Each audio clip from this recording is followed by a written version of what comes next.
திதியின் குணநலன்கள் பலன்கள். திதிகளில் பிறந்தவர்களின் குணநலன்கள்.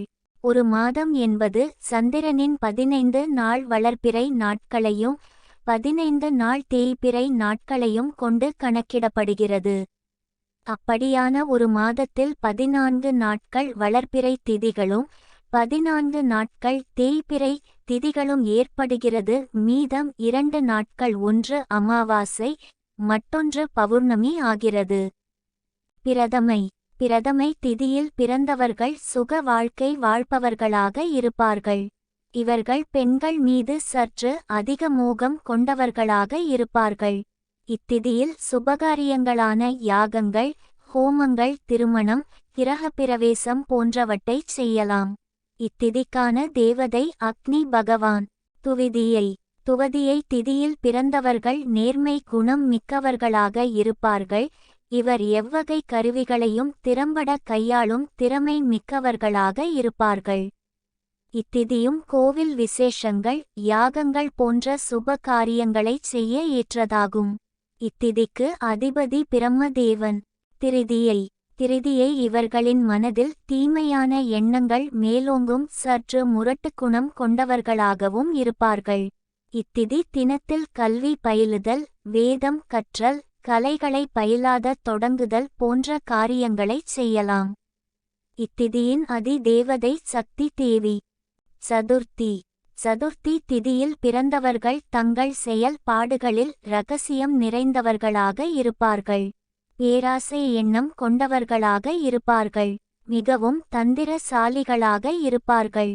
இத்திதி தினங்கள் கடன்களை அடைக்க, நெடுநாள் பகையை சமரசம் செய்து கொள்ள, வேத சாத்திரங்களை கற்க ஏற்றதாகும்.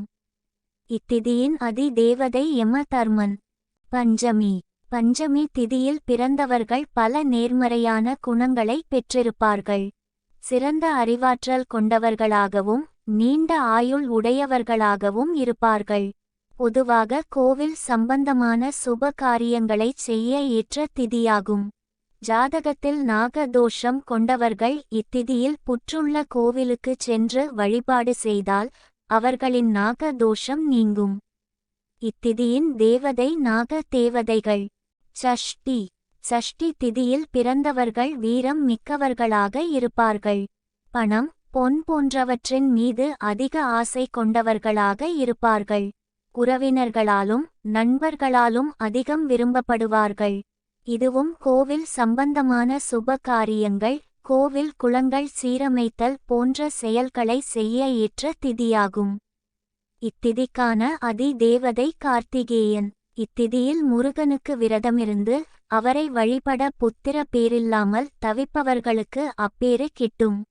சப்தமி திதிகளில் பிறந்தவர்கள் செல்வச் செழிப்புடன் வாழ்வார்கள்.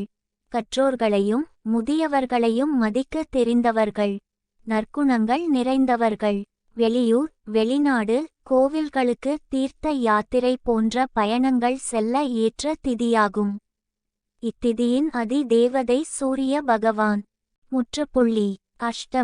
அஷ்டமி திதியில் பிறந்தவர்கள் சிறந்த பேச்சாற்றலை கொண்டவர்களாக இருப்பார்கள். மனைவிக்கு கட்டுப்பாடு நடக்கக்கூடியவர்களாக இருப்பார்கள். கிருஷ்ணா பரமாத்மா அவதரித்த திதியாகும். புதிய கலைகள் கற்க, ஆயுத பயிற்சி, போர்க்கலைகள் போன்றவற்றை கற்கத் தொடங்க ஏற்ற நாளாகும். இத்திதியின் அதி தேவதை சிவபெருமான். நவமி திதியில் பிறந்தவர்கள் தைரியமிக்கவர்களாக இருப்பார்கள். கலைகளில் அதிக ஈடுபாடு இருக்கும். தங்கள் எதிரிகளை ஒழிப்பார்கள். தீய பழக்க வழக்கங்களை ஒழிக்க, பிறர் மீது மாந்திரிகம் பிரயோகிக்க ஏதுவான திதியாகும். இத்திதியின் அதி தேவதை துர்க்கை அம்மன். தசமி திதியில் பிறந்தவர்கள் விஞ்ஞான அறிவாற்றல் மிக்கவர்களாக இருப்பார்கள். தொழில் வியாபாரங்களில் மிகுந்த செல்வம் ஈட்டுவார்கள். திருமணம், பெயர்ச்சூட்டல், கோவில் குடமுழுக்கு போன்ற சுப காரியங்கள் செய்ய ஏதுவான திதியாகும். இத்திதியின் அதி தேவதை யமதர்மன். ஏகாதசி திதியில் பிறந்தவர்கள் பெண்கள் மீது மோகம் கொண்டவர்களாக இருப்பார்கள். தர்மம் மீறிய செயல்களை செய்வார்கள். இதுவும் சுப காரியங்கள் அனைத்தும் செய்ய ஏற்ற திதி தினமாகும். இத்திதியின் அதி தேவதை ருத்திரன். துவாதசி. துவாதசி திதியில் பிறந்தவர்கள் செல்வமிக்கவர்களாக இருப்பார்கள். பெண்களால் அதிகம் விரும்பப்படுவார்கள்.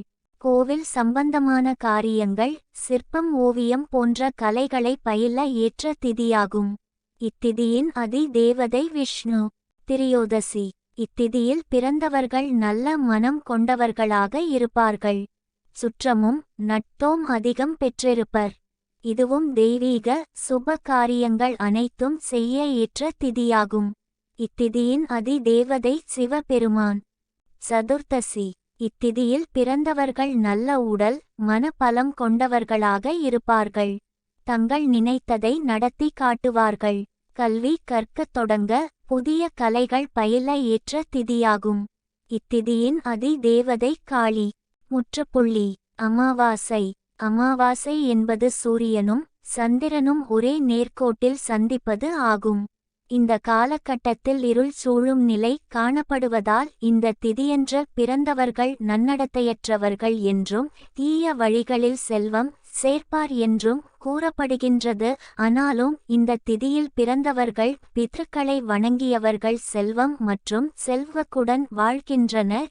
இத்திதியின் அதி தேவதை வருணன். முற்றுப்புள்ளி. பௌர்ணமி. பௌர்ணமி திதியில் பிறந்தவர்கள் நல்ல குணமுள்ளவர்களாகவும் புத்தியுள்ளவர்களாகவும் பொறுமையுள்ளவர்களாகவும் வாக்கு பிசகாதவர்களாகவும் நேர்மையும் தயாளகுணமும் கொண்டவர்களாகவும் இருப்பார்களாம். இந்த குணநலன்கள் இல்லை என்றால் எதிர்மறையாக களங்கம் கொண்டவர்களாகவும் உக்கிர தெய்வத்தை பூசை செய்பவர்களாகவும் மந்திரத்தால் பலரை கெடுப்பவர்களாக இருப்பார்கள். இத்திதியின் அதி தேவதை வருணன். முற்றுப்புள்ளி. தேய்பிறை திதி தேவதைகள் பிரதமை குபேரன், துதியை வாயு, திரிதியை அக்னி, சதுர்த்தி அசுரர், பஞ்சமி தேவர்கள், சஷ்டி அங்காகரகன், சப்தமி முனிவோர், அட்டமி சேஷன், நவமி நமன், தசமி வியாழன், ஏகாதசி சனி, துவாதசி சுக்கிரன், திரையோதசி நந்தீஸ்வரர், சதுர்த்தசி மகேசுவரன், அமாவாசை சதாசிவன்.